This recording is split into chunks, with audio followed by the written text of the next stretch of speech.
cloud. Michael, you make me very proud, very, very proud of the work that you do. And I'm very proud to be with you this morning. It's an honor, actually, to be with you, especially on an occasion when we celebrate and honor the memory of one of the greatest Americans to have ever lived. Amen. I'd like to thank Dr. Hollowell for this invitation and for all who worked with you to make this day possible. Dr. Hollowell, by the way, is also a distinguished Drew alum. So, I don't know if Dr. Brandon Cho was here this morning, but I also want to thank Dr. Cho for first broaching this possibility with me. And I should also thank my good friend, colleague, and pastor, the Reverend Janet Broderick, who cleared up for me. I thought I was coming to speak to a small gathering of clergy. And Janet said to me very, very early on, she says, "Oh no, Javier, this is an occasion. You got to have something to say, and it better be substantive. So I'm sure you will let me know." I wish my task today was as simple as commemorating Dr. King. How inspiring it would be to be able to string together a series of his most notable quotes, their eloquence alone calling us to the better angels of our nature, and the power of his rhetorical flourishes inspiring us out of our seats and onto our feet in jubilation and agreement with his sentiments. How I wish that was my task. Alas, that cannot and will not be what I will attempt to do with the brief time I have been given, generously granted today. I cannot do that because the vision of the world that Dr. King foresaw is far from a reality today. So far, in fact, I would dare say that like no other moment in my lifetime has the promise of freedom and the dream of equality been more at risk than it is right now. Amen.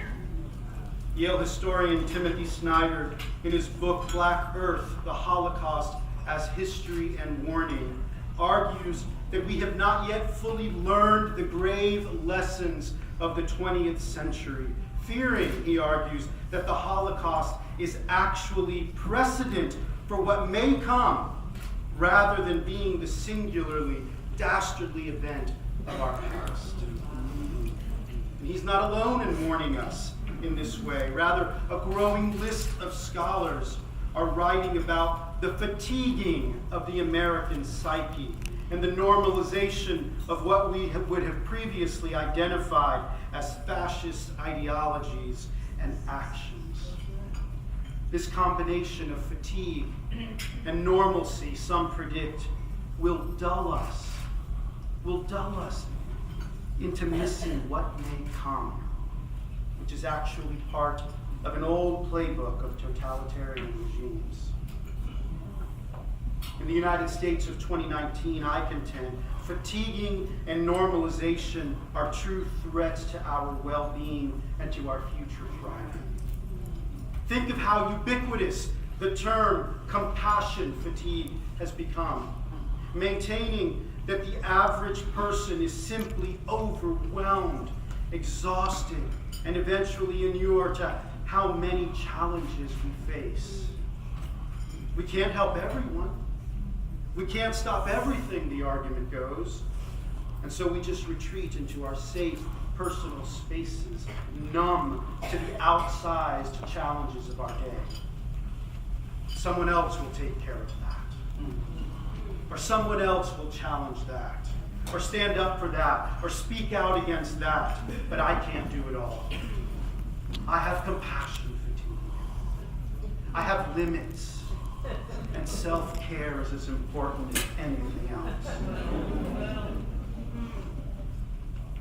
It is in this space of compassion fatigue that opportunists lurk. For when we're worn down, so are our defenses. our sense of moral outrage, our willingness to risk on behalf of the most vulnerable. And before you know it, a new wall or barrier goes up between us and others, and once it becomes even more vexing to overcome and to tear down. But perhaps even more challenging is the temptation of normalization.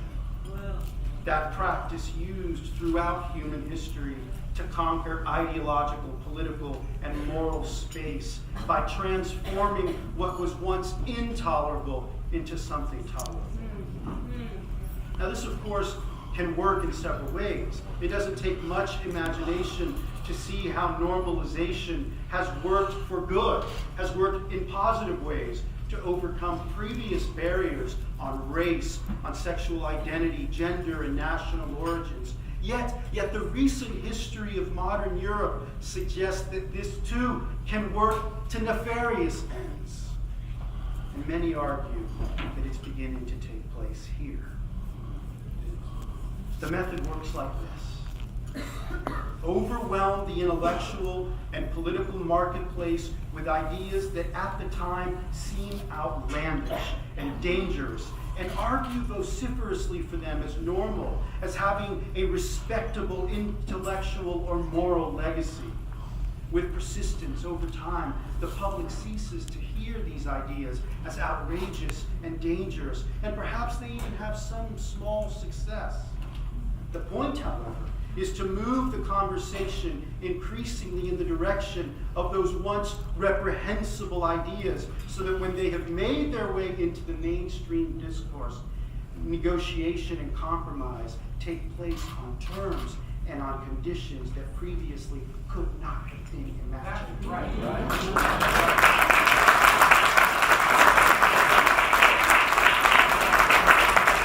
So today, for example, the compromise isn't about a wall or no wall.